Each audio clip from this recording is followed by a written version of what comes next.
शेरपुर का ख़बर शामिल कयूं पिया। डिस्ट्रिक्ट रिपोर्टर अयाज़ अहमद सोहू जी रिपोर्ट मुताबिक़ कोट डिजी जी रहवासन 29 साला मुस्मात सीमा ऑनलाइन गेम दौरान भारतीय नौजवान सां इश्क जा पेच पाए वेठी।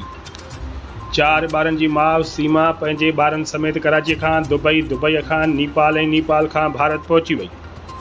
सीमा पंहिंजे मुड़ुस जो घर विकिरो करे भारत हली वई। भारत में गैर क़ानूनी तौर रिहाइश अख्तियार करण ते पुलिस खेसि गिरफ़्तार करे वरितो ऐं जांच शुरू करे ॾिनी। भारतीय मीडिया मूजिबि सीमा ऐं संदसि 4 ॿार भारतीय जेल में आहिनि। सीमा जो मुड़ुसु सऊदी अरब में नौकरी कंदो आहे ऐं जेकबाबाद जो रहवासी आहे। उन्हें छोड़ चुकी थी मैं। अच्छा, छोड़ चुकी, तलाक दे चुका है वो तुम्हें? कब दिया था तलाक? वो मुझे छोड़ के चले गए दूसरे। कब? 2019 के अंदर इनसे बात करते ही। सचिन से कैसे प्यार हुआ? कहाँ मिले? पबजी में था। पबजी में?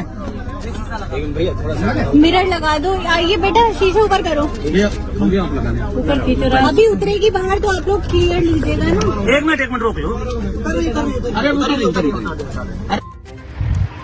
हेलो, अस्सलाम वालेकुम। मैं पाकिस्तान गवर्नमेंट से अपील करता हूं कि मेरे बच्चों को, मेरा घरवाली का नाम सीमा, मेरा 4 बच्चे, एक बेटा 3 बेटी, इंडिया में किसी लड़के से बात करके पबजी के हिसाब से वो चले गए थे, किसी ने बरगलाया। मैं पाकिस्तान गवर्नमेंट को पुरजोर अपील करता हूं मेरे बच्चे मेरे हवाले करें।